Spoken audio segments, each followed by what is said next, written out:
Are you telling our listeners they can get a free house?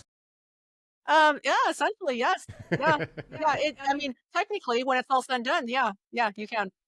Do you hear that, you guys? Free houses. Just call Sarah at Optimus Capital. They'll hook you up. Welcome to the RealPropPro podcast, where strategy, innovation, and wealth converge to redefine real estate investing.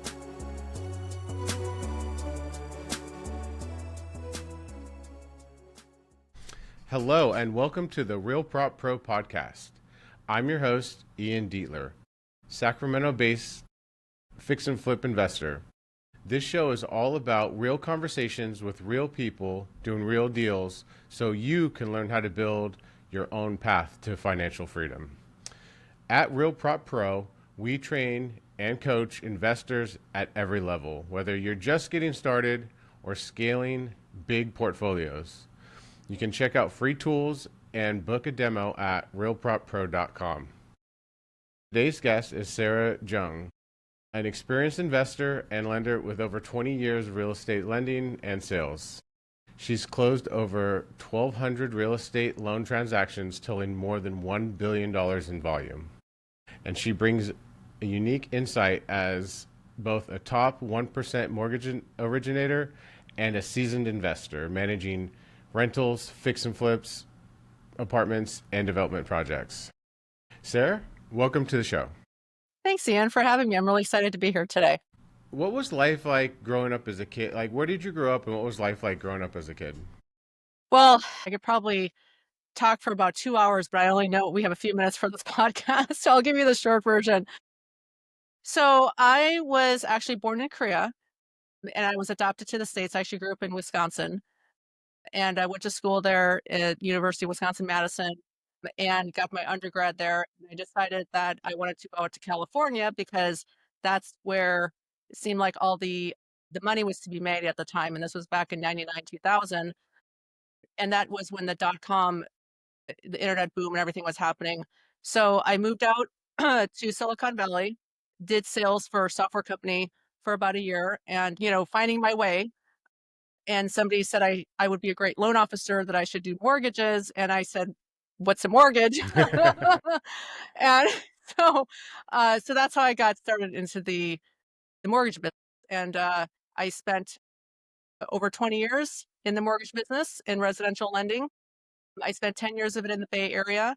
And then I moved out to Granite Bay, Placer County in 2010 and continued the business out here in the Sacramento area. I had a really great run in the mortgage business with 2 decades. I went through the real estate crash, then rebuilt everything up here in Sacramento, Placer County. And what I was discovering was I had lots of investors. I had lots of clients who were doing investing, obviously doing residential primary homes, secondary homes. And I was working with a lot of developers and builders as their end lender or their buyers as they were selling off their homes. And so, we were doing about 100 million a year in volume, had a great business, had a great team. But at some point, with all things, you have a great run and you start to kind of come to a point where you're like, okay, what's next? Yeah. And I got burnt out, to be honest. And so I started investing in real estate starting about 10 years ago, started buying rental properties out of state. I did Georgia, North Carolina, South Carolina, Wisconsin, where I grew up. Believe it or not, I actually bought some property sight unseen. And I know that was a little bit scary, but I went through a series of properties where I bought them through foreclosure and then, did the renovation. So basically my first experiences as far as flipping and sold those properties, still never saw them. So that was kind of my first experience with investing. And then I started getting more into multifamily, then just doing a few more like buy and holds, but got into multifamily about 5, 6 years ago. Started raising capital and actually sponsoring those with other partners and did some flips on those as well. And we actually have one now in San Diego we have listed for sale. We just did a 10-unit renovation on a property down in San Diego, Pacific Beach. Kind of long story short, so I, came from the mortgage world into the real estate investing world. It seemed to, go hand in hand. But really what motivated me was I got really tired, and I was a W-2 employee. I was a commission only employee. And that was all fine. But, when you're working the grind 24/7 and you're kind of thinking, okay, what's next in my life? I started looking at other things, and real estate investing was one of those.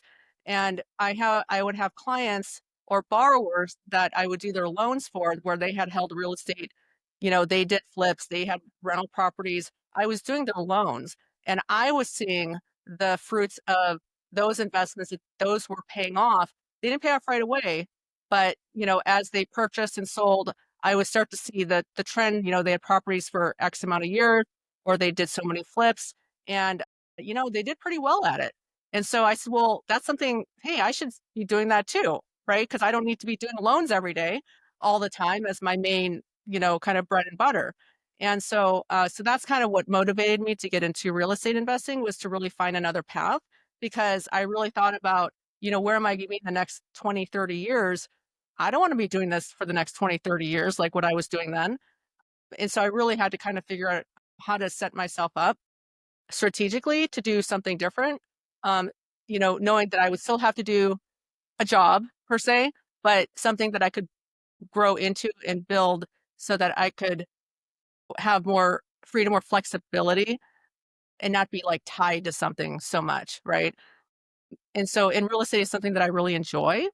So even though I'm very involved and I'm an active investor, I really enjoy the business, and I enjoy the people that I work with, and I just enjoy the industry overall. So that's kind of the short version of how I got a little bit how I got into it. Well, thank you for sharing all of that. Sure. That's really cool stuff. There's a whole lot to unpack there, so we can kind of maybe go piece by piece. So it sounded like you were working for a finance, or before you got into finance, you're working for a tech company. Yeah. And then, so you said that was only about a year of Yeah. working. Okay. So then you said you kind of got into the mortgage side of things.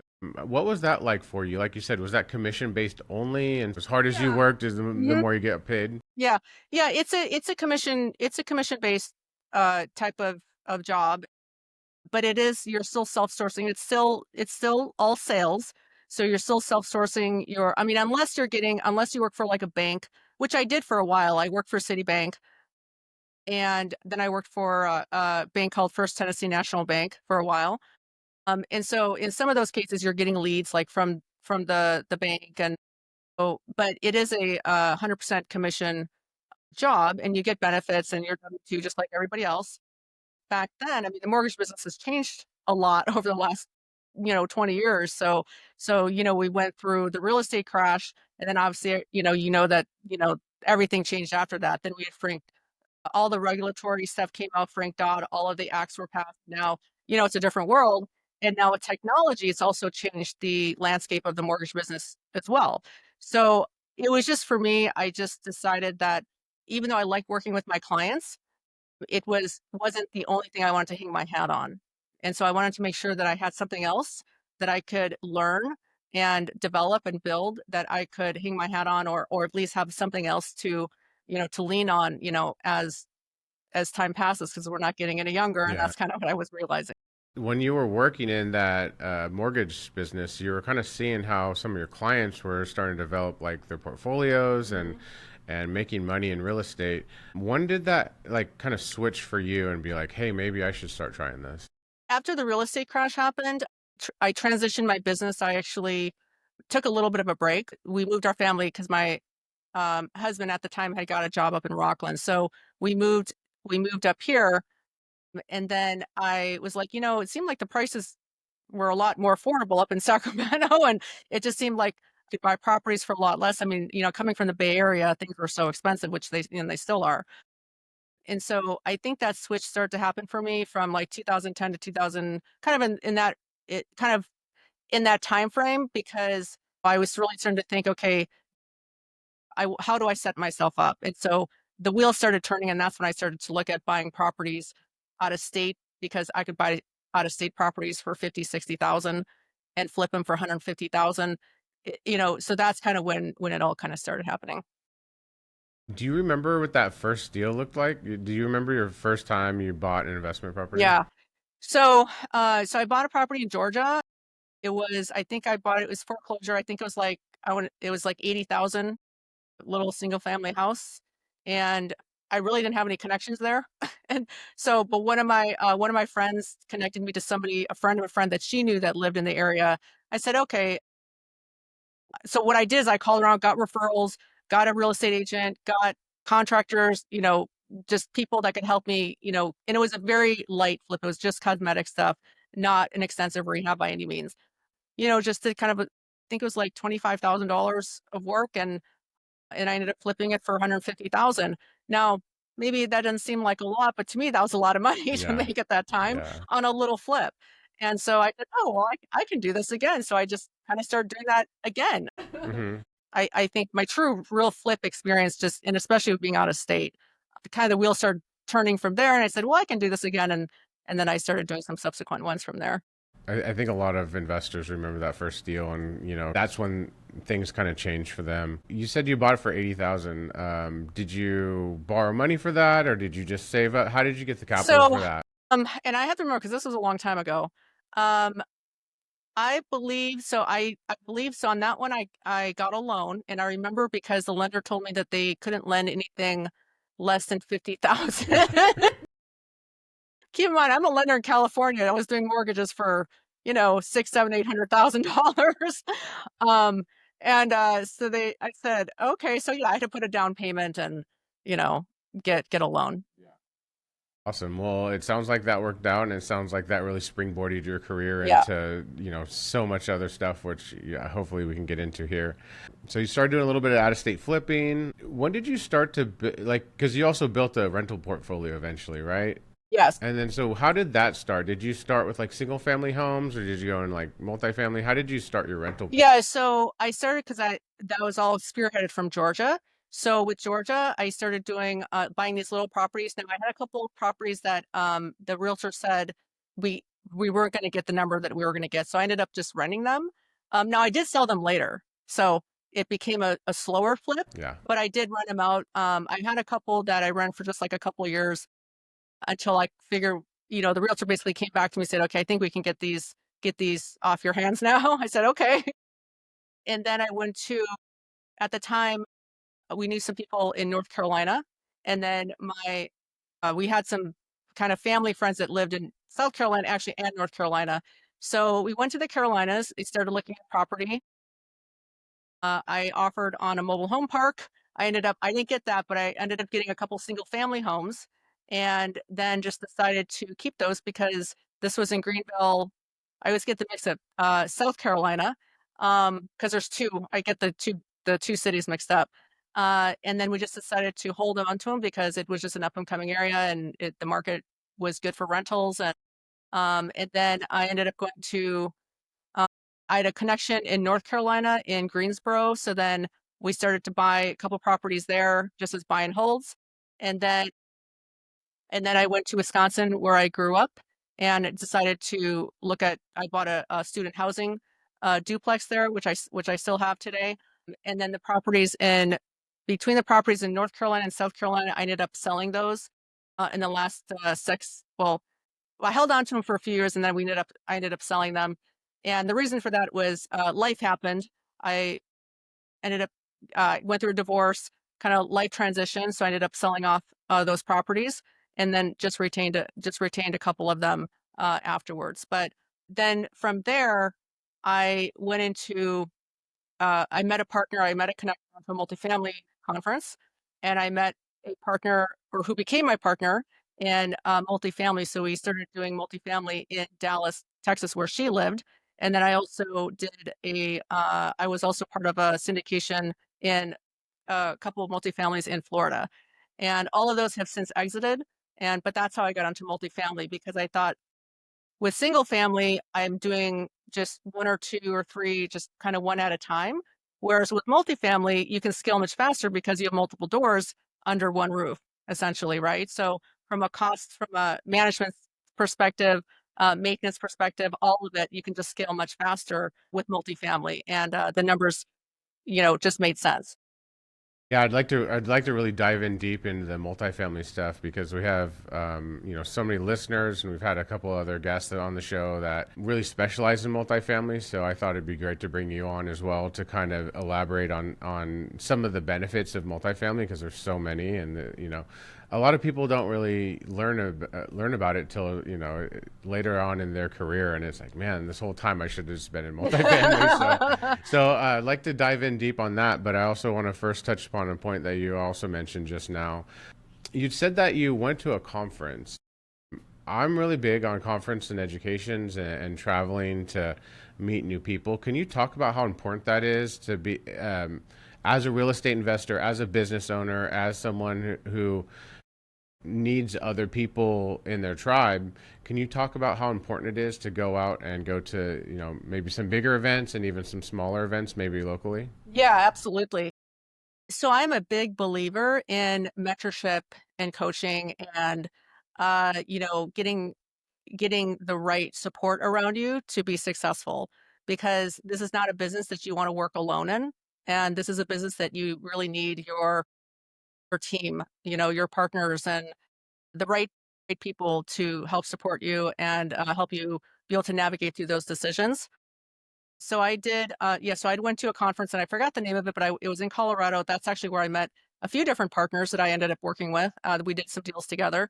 And I also, and out of that came a mentorship with one of the partners that, worked with me for about 6 months, fairly intensely, that was just really available for me. As deals came up, they would review deals with me. They would, help me with due diligence. They would help me with the underwriting, like all of it, like, work with me on what to look for, if a deal made sense or not. And also the biggest part of that was raising capital. So in all of these deals, capital is always, it's either, you need money. So, and so because I had a lending background, I understand, how mortgages worked, I understand how loans worked, had the basics down for that. But ultimately, what I learned was OPM is a great thing, and that you can be a real estate investor using OPM to get into your first deal. And that was really what I learned. But the mentorship and the coaching, I can't stress the importance of that enough, because the coach or the mentor is going to really help you. And again, whoever it is really going to help you kind of over, get yourself out of the way.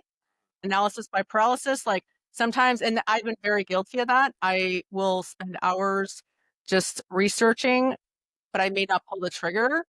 And it's like, okay, well, if the deal makes sense, what's holding you back? Like, what's holding you back? Do you feel like you don't have the capital? Also, what your tolerance is for risk?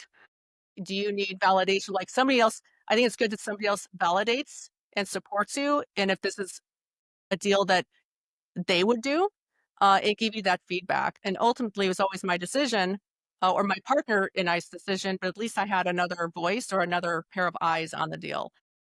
So yes, so the having somebody to support you, I can't stress that enough. Yeah, I agree. I think it's so important to have someone that really knows it too, right? Because like sometimes it might be something new to you. So in that case, it's like maybe I know how to flip houses, but I don't exactly. That doesn't necessarily mean I know how to buy a syndication or buy an apartment complex. So having that newer piece, I think, is very important. Like you said, to have a coach or someone who has experience involved. Like you said, just kind of double check the numbers. Like you said, see if they would do the deal themselves, because that's a good indicator. Because if they would do it and they have experience, then it probably makes sense.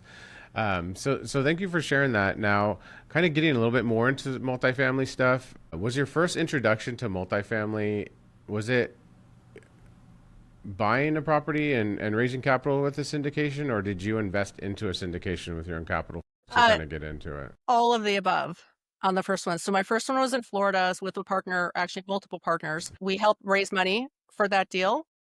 It was a 200 unit apartment outside of Orlando, and so I helped raise money.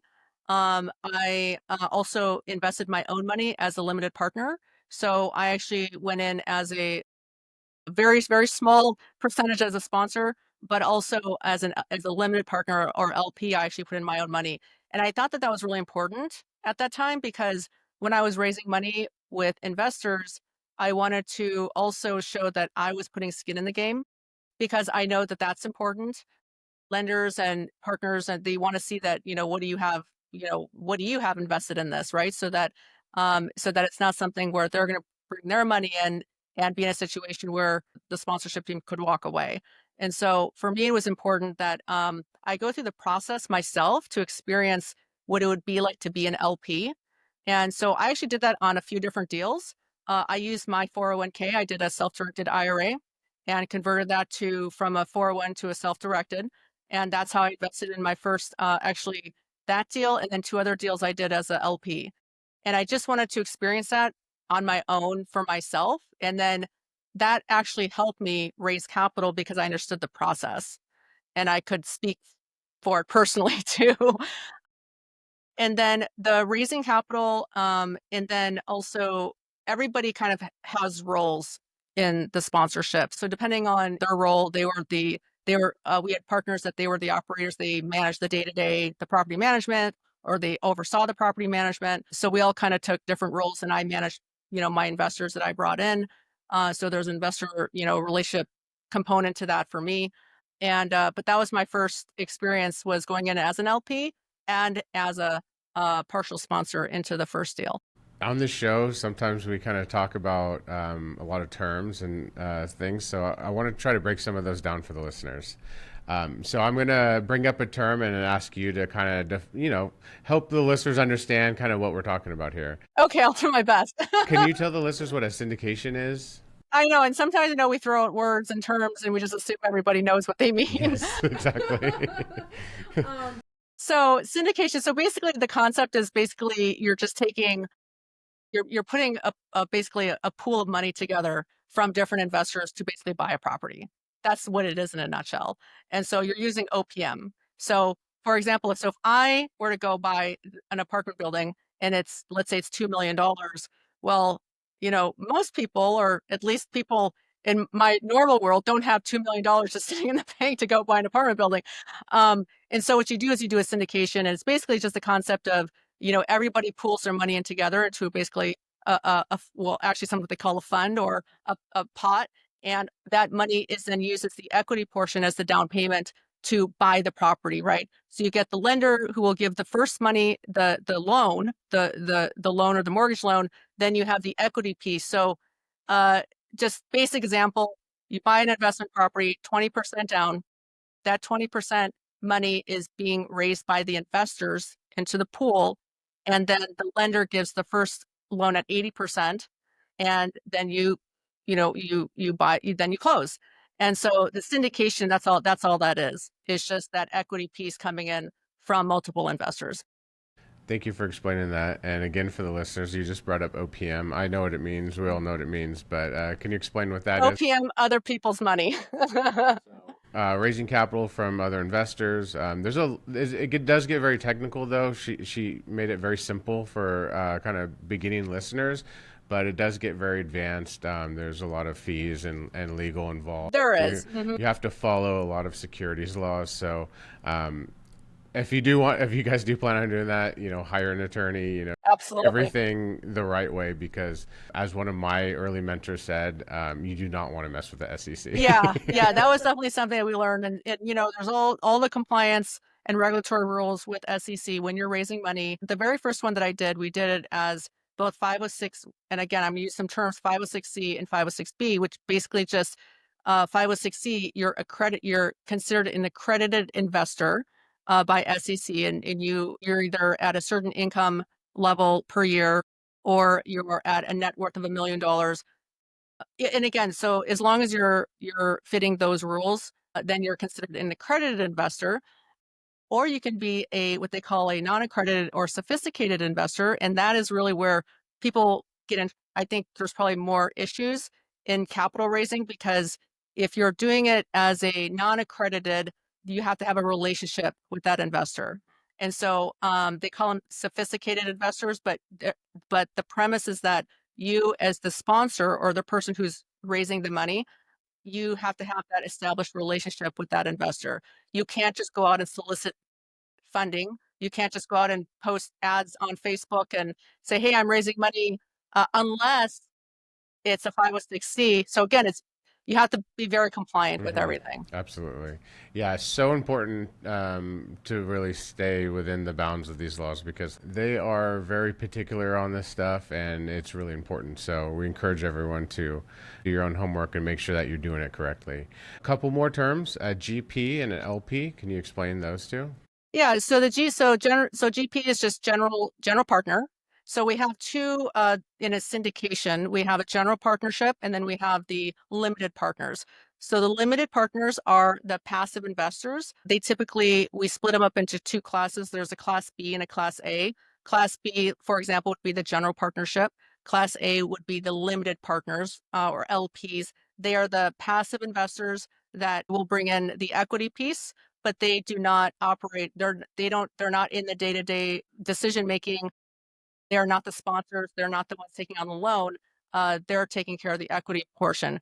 The general partnership. So let's say that Ian, you and I bought an apartment building, then you and I would be the sponsors. We're going to go out and raise money with our LPs or limited partners, and then we would be the GPs. And then of course that split would be however it was arranged in the in what we call private placement memorandum, which is another term, or PPM. Yeah. Thanks for sharing that. Like I said, there's a lot of stuff involved here and it does get very complicated, but I think it's good to kind of talk in general terms and kind of get people thinking about stuff in a different way, right? I feel like a lot of times people don't think that they can buy an apartment complex, right? It's too expensive, it's too far to reach, there's too much work to do. So I think it's important that we have these conversations so that listeners can just, realize that it is possible, right? This is something that investors do all day, every day, and you have to do it right, obviously, as we're, really emphasizing on our conversation. But this is very possible. I mean, you're living proof that you've been able to basically start from originating residential loans all the way up to running huge projects. Yeah, and I will say that, I mean, I had experience in lending, right? So, but I have had lots of investors over the years, my clients and borrowers. They just work normal, regular jobs, and what they would do is I would do their loans for them. They would go buy rental properties, and they started building a portfolio of rental properties, and they could do that in addition to just working their normal job. I, so it is very possible. And I also believe that, again, you don't need to feel like you have to have the 20 or 25% down, to do it. Now, I will say it's important. Lenders want to see that you do have skin in the game. So, there could be an expectation to have, in some deals, to have your own money coming in, depending on the lender and the program. But this is where I would emphasize that partnerships are really important. Unless, again, you have all the money in the world and you can do what you want. Really, JV partnerships or having partners is really critical to this business, especially when you're starting out. You really want to JV with somebody, bring in a partner. We have lots of deals where partners, will bring in the capital and then the other partner will do all the work.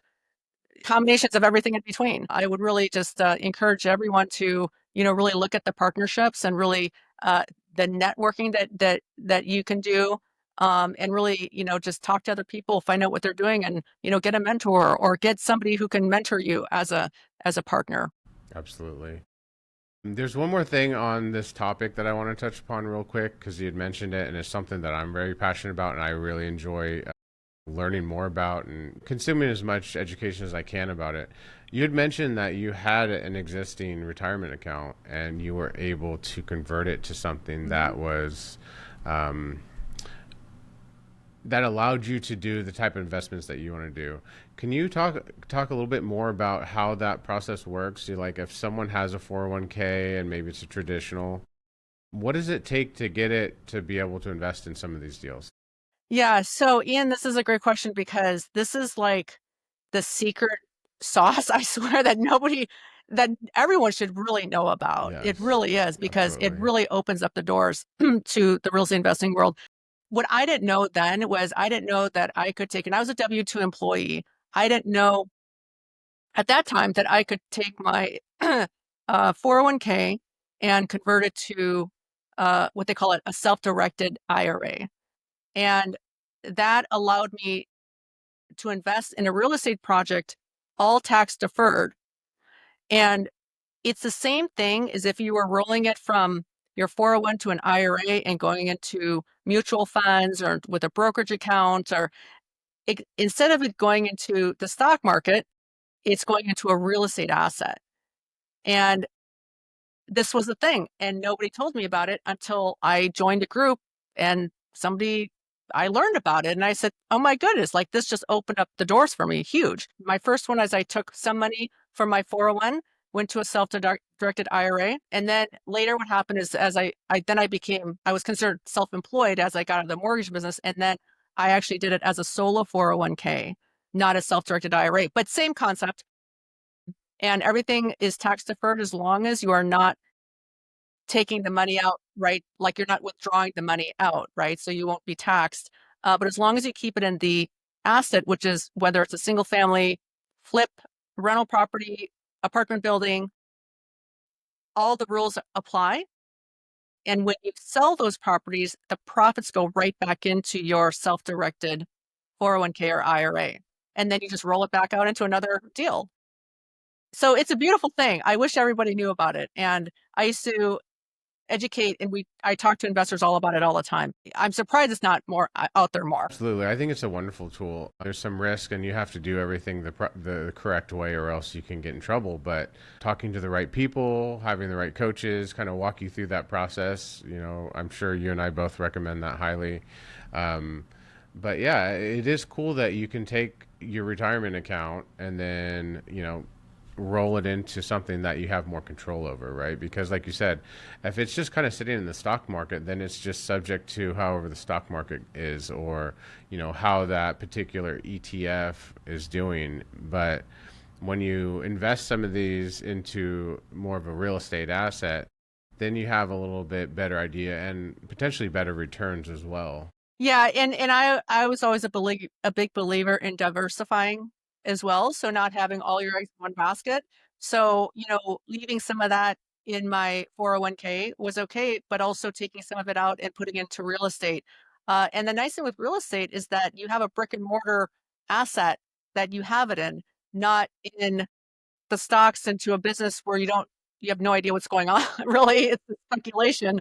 And so anyway, so it was a way for me that I felt familiar with, that I could actually have something, that was very tangible, that I could have an investment in, right? I could go drive by it, or I could, I knew it, it's a, it was a real property that, you can go that would be sold to me. And, making sure that the deal made sense. To me, it was a deal that, hey, I would get my money back because I know I could always sell the property. And so, the flips that I had originally, or the properties I originally bought to flip, and then I was not able to get the number that I wanted on the sale. So then we converted them to rentals. Well, I sold them later, right? But at least I got my money back out plus some. And not only that, I got depreciation, interest write-off, got tax benefits because of that, because I had them as a rental as well. So yeah, so big deal. Definitely, I would encourage everybody to look into it. Man, there's so much to dive into there. Every time we talk about something, there's other cool stuff to talk about. So, maybe we'll try to get you on as a guest another time to talk a little bit more about some of those tax benefits. I'd love that. But kind of moving on a little bit, I want to also talk about development. You do some development, is that correct? Yes. Can you talk a little bit about how you got into development and kind of what that looks like for you today? Well, so being in real estate and being in the real estate investing and everyone that I know, or I have so many people that I network with that are in real estate investing and development. Long story short is my husband, who's also my business partner, we did a deal in San Diego. And through that deal, our other business partner discovered the market of developing in the Caribbean. And so we ended up going to Belize. I don't know if you know where that is, but I know where it is because of you and your Facebook posts. Yes. Okay. We ended up going to Belize. So short story, we ended up going to Belize, discovered the amazing opportunity down in Belize. for development purposes. So one of the things that we're finding, the last couple of years have, we've had a challenging market in multifamily and just in general. I mean, everyone knows, the market's changed. And so as things have been changing, we're always looking for opportunities. Where's the opportunity? And we weren't quite finding the same deals here in the US that had, the margins were just getting slimmer and slimmer. And so it was really, okay, well, let's look at development. And my husband's a longtime developer, has been a developer for years. And because I also did lending for developers and builders, I just know that, as a developer, when you get a project off the ground, there's a lot that has to happen to make that happen. But once it gets off the ground and once you can get things to start selling, it's a very lucrative business. Development is highly lucrative. So we discovered the country of Belize and we did a lot of research. We went down there, did a lot of due diligence. Again, long story short, we ended up buying properties down there and we ended up launching a 60-lot subdivision down in Belize on the island of Ambergris Caye. Went through the whole, land acquisition, entitlement process, subdivision, putting in roads, putting in power. And actually now we're selling off the lots and we're doing seller financing for all of the lots. So now not only are we selling the lots, but I've also become the lender for those lots. And, and eventually we're going to build, we'll have homes built on them as well. And then we also have right behind that, we have a very large resort development that we're in the pre-planning stages on as well for a 5-star development. I will not take, this is with my partners and I together. They have, they've built almost $1 billion in real estate development. So very experienced sponsors. And, but it is really exciting what we're doing down there. Wow, that's really cool. Did I hear you say you're building a 5-star resort down there? Yes. Wow. Yeah, that's amazing. Kind of switching gears again, can you talk a little bit about what Optimus Capital does and kind of what you're doing now with them? Yeah. So I did residential lending for years and years, as I already mentioned, and I decided to exit out of the consumer lending part of it, because I wanted to focus more on the real estate investing. And I'm just an entrepreneur in general. So there was just other, business opportunities that I wanted to pursue. And so I got out of that business, but what started happening was I still had clients and borrowers that still wanted to use me for loans, or they would still come back. And I was referring my clients to Optimus Capital. And so it was just kind of a make sense kind of transition. They said, why don't you just do loans at Optimus Capital? I was licensed. And I said, that's a great idea. Why don't I just continue? But I wouldn't do the residential because Optimus Capital is purely a non-QM business purpose only lender. So we only do business purpose, rental properties, investment purpose type of loans. It just made sense. So I made the transition from the residential side to just putting my hat on as a hard money lender. Being able to do DSCR, fix and flips, multifamily, ground up new construction. Again, stuff that was already in my wheelhouse. And so it just made sense. So I joined Optimus Capital, so I can still service my clients. Nice. So you mentioned DSCR loans. Can you explain what those are for the listeners? Sure. So DSCR is basically just an acronym for debt service coverage ratio. And all it is just when you go buy a rental property, the lender is going to qualify the loan based on the income that the asset brings, not on your W-2 or tax return income. So they're using different qualifiers that are more non-traditional, or what they call, and I'll throw another term out, non-QM lending. Yeah. But that's what that means. So it's an asset-based type of underwriting where you don't have to worry about qualifying on your W-2 tax return income, typical requirements that traditional lenders would use. And the DSCRs, those are going to be based off the asset. Off of the rental income, Yeah. market rents of the property. Mm-hmm. Now, there's a strategy that I'm really into. Obviously, I'm sure you've heard of it. It's the BRRRR method. Maybe you could explain to the listeners what BRRRR is. I love it. It's actually one of my favorite strategies. And so what you do is you buy a property. So let's say single family, you buy a property, you renovate it, and then you refinance once your rehab is done, because now you have a completed, updated, beautiful property, and you refinance it into a DSCR loan, for example, which is going to be a long-term 30-year fix, because your original purchase loan is going to be just a short-term bridge to get that rehab done. Once you refinance it into a long-term loan, then you would have it rented, and you put a tenant in there and collect the rent as pay the mortgage, and then and then you're off and running. repeat it Repeat it again. again. Now the great thing about that is that when you go back to refinance it, if you have enough equity or value, because now you've done a value add, right? Mhm. You bought it, let's say $100,000 purchase, and now the value is worth 200,000. Well, now you can use the 200,000 value to do your refinance, right? Because you did the work, you brought the value to the what they call completed value, or after repair value, as some say. Um, and then you can, in some cases, recoup your capital back that you may have put in the initial stages of the renovation. So again, recouping that capital back is really important, because now you have, get your money back out to go put into another project, right? And so that way, and then you have just a secure, 30-year fixed mortgage. You have to worry about having it balloon or coming due anytime soon, and then just get a long-term tenant in there, and then you're set, and you move on to the next one. So those are two separate loans, correct? So you have a hard money loan to acquire and fix up, and then it gets changed into DSCR. Into a DSCR long-term loan. Do you guys at Optimus, I mean, obviously you offer both loans, but do you guys have maybe a package, or is it just two separate loans that a person would get? It is two separate loans. The lenders still have to qualify separately. Okay. Because as time, because typically there's going to be a time frame in between. Mhm. But the great news is that if you did the purchase, the refinance is going to be a lot easier, because we already have a credit approval, we have a file, and as long as all the numbers, the value is there, then, and nothing's changed on your credit, then it's usually a pretty streamlined process. Well, thank you for sharing. Every week, what we do on the show is we do a free book giveaway.